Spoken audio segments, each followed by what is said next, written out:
Welcome to the deep dive. Oh, Okay, so have you ever felt like you're just caught in that cycle? You know, constant busyness, putting in all this effort, but still not really moving forward, or maybe not reaching that deeper sense of purpose. yeah, it's a really common feeling. And it's not just about, working harder. Right. And today we're really going to cut through some of that noise. We're diving deep into some pretty compelling sources. We've got wisdom from mentors like Earl Nightingale, which is fascinating, and then cutting edge science, from places like UCLA, Yale, Columbia, Stanford, plus some really powerful personal stories. Yeah, quite a mix. Our mission really is to uncover how decisive action and consciously reprogramming your inner world, Yeah. how those are the real keys, the real levers for changing your day-to-day reality. And it's not about just adding more stuff to your to-do list, right? Exactly. It's about fundamentally changing how you approach everything. And what jumps out immediately from these sources, I think, is this profound link between our internal programming and what we actually experience, our external reality. So not just sheer effort. No, not just grinding it out. It's more about the quality of our decisions and the intentional actions that come from them. Okay. We'll be looking at how, seemingly simple things like how you start your morning can actually be incredibly impactful. Game changers, really. So this isn't just theory then? Not at all. It feels like a practical framework, something you can use to consciously shape the life you actually want. Okay, let's unpack that morning routine thing first. Yeah. Because that's really interesting. Our sources highlight something, well, incredibly powerful. Those first few minutes right after you wake up. Yeah. They don't just set the tone for the day. Over time, they can actually influence the whole direction of your life. Wow. That's a big claim. It is. But it's something Earl Nightingale really championed. He basically said the first 5 or 10 minutes are incredibly formative. Think about it. How do most of us start? Alarm goes off, grab the phone. Exactly. Phone first. And immediately you're sucked into social media, messages, work stress, maybe the news. Right. All that input. And it just floods your system, doesn't it? With anxiety, feeling rushed, this sense of lack almost. So you spend the day reacting, just putting out fires, not creating. Which makes sense. And what's really crucial there, the sources point out, is that your brain in those first moments, it's not just awake, it's highly receptive, like super absorbent. Okay. Yeah, scientists at UCLA, they specifically found that early morning mental activities can actually start to permanently change your brain's structure. Permanently. Well, it leverages neuroplasticity, the Yeah. brain's ability to rewire itself. It's like, think of your brain as wet cement right when you wake up. Really pliable, it takes impressions easily. So you're building pathways. You are. So the big question becomes, are you consciously writing the script for your day in that state?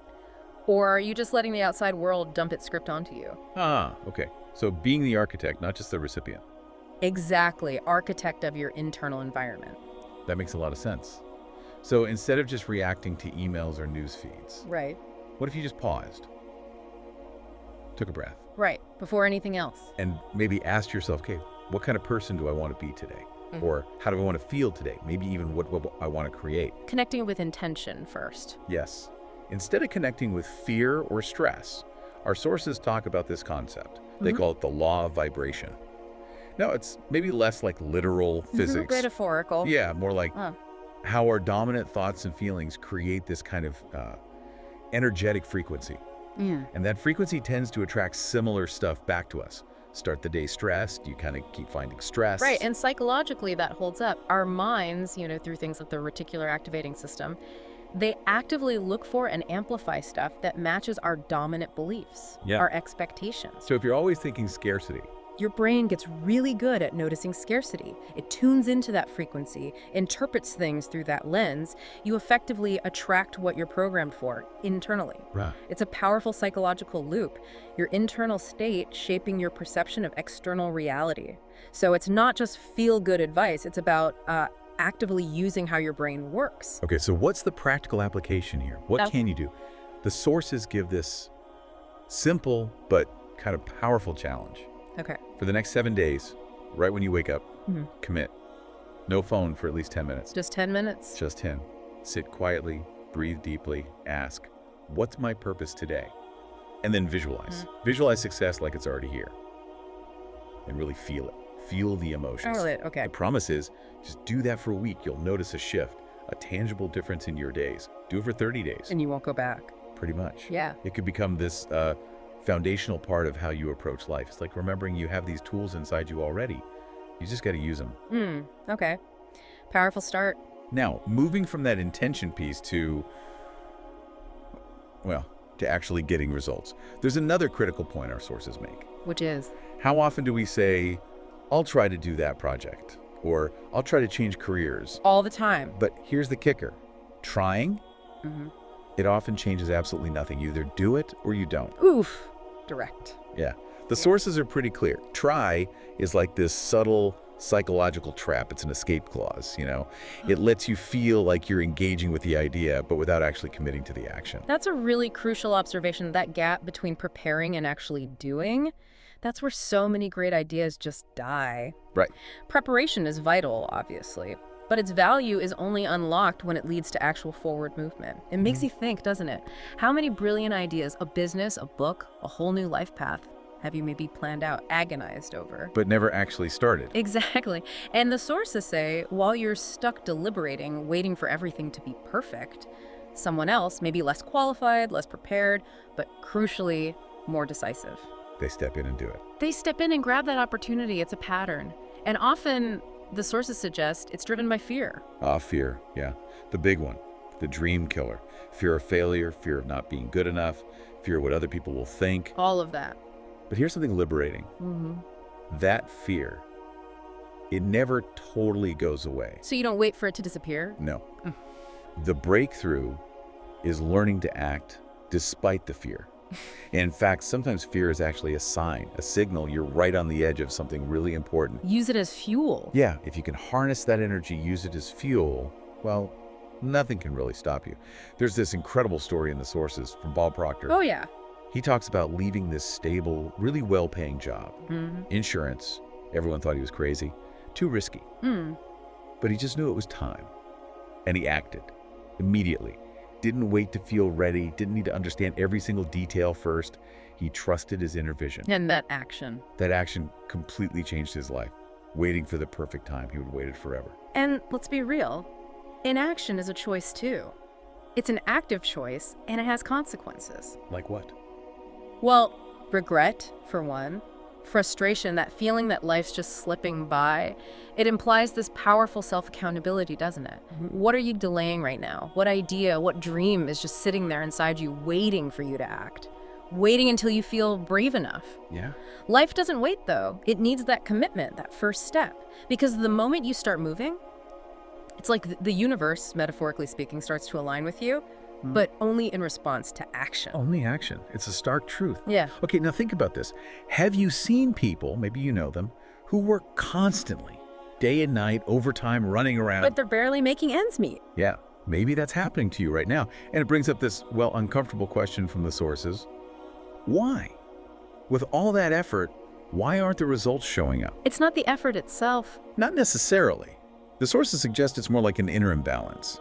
Your body's moving, sure, but your mind might be stuck in a state of lack. There's a disconnect. Trying, but on the wrong frequency. Kind of, yeah, on a misaligned mental frequency. And if we connect that back to the bigger psychological picture, our internal state, that law of vibration idea, it really does shape what we notice and attract. So worrying about debt. If you're constantly dwelling on debt, bills, job insecurity, the uncertain future, those anxieties tend to just reinforce themselves. The thoughts you keep entertaining, they become like a program running in your subconscious. And your body follows the mind. Exactly. Your behavior, often without you even realizing it, starts following that mental program. Your outer world really does become a mirror of your inner world. If there's fear, doubt, conflict inside, well, building peace and prosperity outside becomes really, really hard. That hits home. And it's something the speaker in our sources talks about personally. Years of living with that struggle. Making money, but it disappears. Yeah. Making money, but it always seemed to just vanish. Emergencies, unexpected costs. He thought the problem was external. The world, the system, the bills. Blaming the outside. Right. But then he had this shift. He realized his own thinking wasn't programmed for prosperity, not to sustain it. And everything changed when he started consciously reprogramming that mental picture. Wow. He stopped seeing himself as someone always struggling, He started acting like, feeling like, thinking like a successful person. Even before the results fully showed up, it wasn't faking it. It was like a radical shift in his core identity. And there's science behind this too, isn't there? Apparently so. Yeah, a Yale study found that feelings linked to prosperity, optimism, gratitude, abundance, they actually activate parts of the brain tied to creativity, problem solving, that better long-term decisions. Okay. But feelings of lack, fear, anxiety, and security, they trigger the brain's survival centers, which are important, but they can trap you in this cycle of just dealing with immediate threats. Reactive mode. So changing your mental wave. Right. Literally activates different brain pathways. You shift focus from problems to solutions.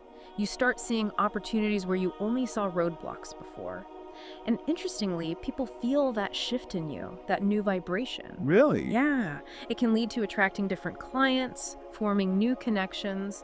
Paths that were invisible before suddenly seem to open up, almost like magic, but it's grounded in psychology and neurology. But that kind of shift, Yeah, it takes real courage, doesn't it? absolutely. Because a lot of people, maybe unconsciously, they cling to scarcity. It's part of their identity. That's just how I am. Or my family always struggled. Programmed for survival, not thriving? Exactly. Yeah. But the sources really challenge that. Is that actually true?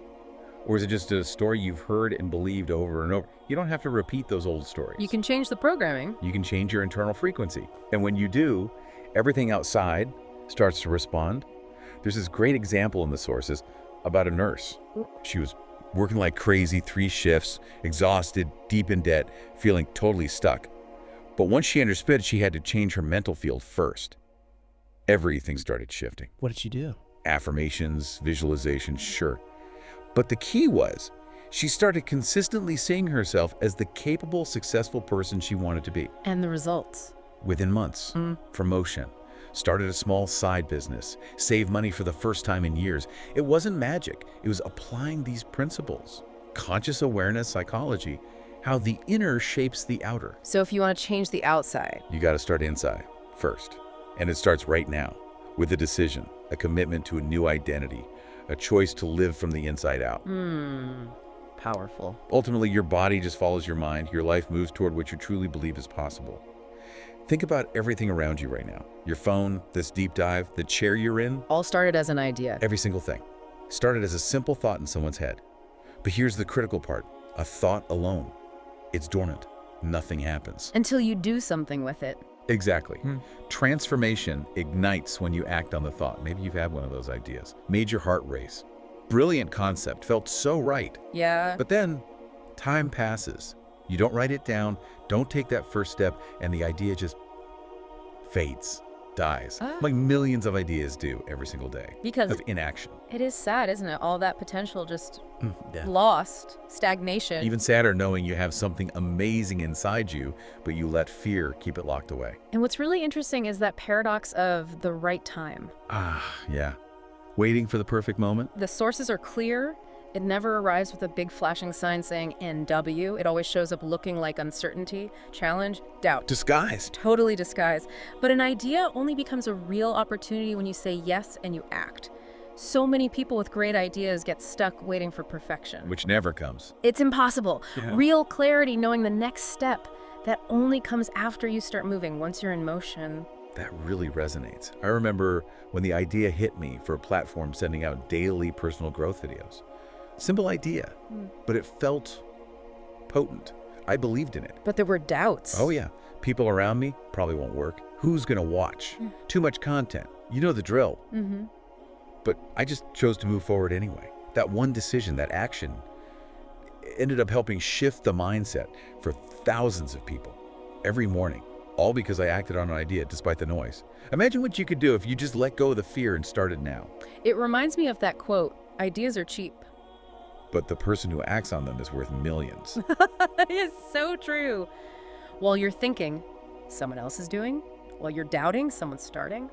While you're waiting. Someone else is living your dream. Exactly. The problem isn't a lack of good ideas. It's the lack of commitment to actually make them real. And often, the real block isn't time or money or knowing enough. It's self-belief. It's usually a lack of self-confidence, believing you can do it. Because everything you really need, it's already inside you. And what you don't have, you'll figure out or find along the way. Stanford research even backs this up. How so? It suggests that most of the time, action actually comes before motivation. Wait, really? Action first. Yeah. You don't need to feel motivated to start. You just need to start. And that initial action, that generates the momentum, the energy you thought you were missing. So the biggest enemy is overthinking and underdoing. Bingo. Waiting for perfect conditions that never show up. Believing you need more proof, more time, more money, more prep. When you actually don't need anything more. You just need to take responsibility. Take that first step. Whatever idea or vision is inside you, take the first step, no matter how small or imperfect it feels. And when you honor an idea with action, it's like you're telling the universe, okay, I'm ready. Yeah, and things start to move. The world starts to work with you. It responds to that commitment. So the question is, what are you going to do with the ideas you're holding on to right now, today? Are you going to let them get swept away in the daily grind? Or are you going to give them life? Change your path. The decision is yours. And the time is always now. Action. That's the bridge between your thoughts and your actual life. Doesn't matter how many amazing dreams you have. If you don't act, nothing changes. Simple as that. But if you consciously decide to act consistently in line with who you want to become, then everything starts to shift. And It has to. If anything we talked about today sparked something in you, made you sit up a bit, that's the signal. It means you're ready for that next step. which leads us to maybe a final thought, a question for you to take away. Considering everything, intention, action, inner programming, what is the one small intentional action you can take today, right now or later today? The action that starts to bridge that gap between your inner vision and your outer reality. Could be tiny. Could be tiny. Maybe it is those first 10 minutes tomorrow morning. Or maybe it's finally taking that first imperfect step on that idea you've been holding back. What's that single action that tells yourself, tells the world, okay, I'm ready.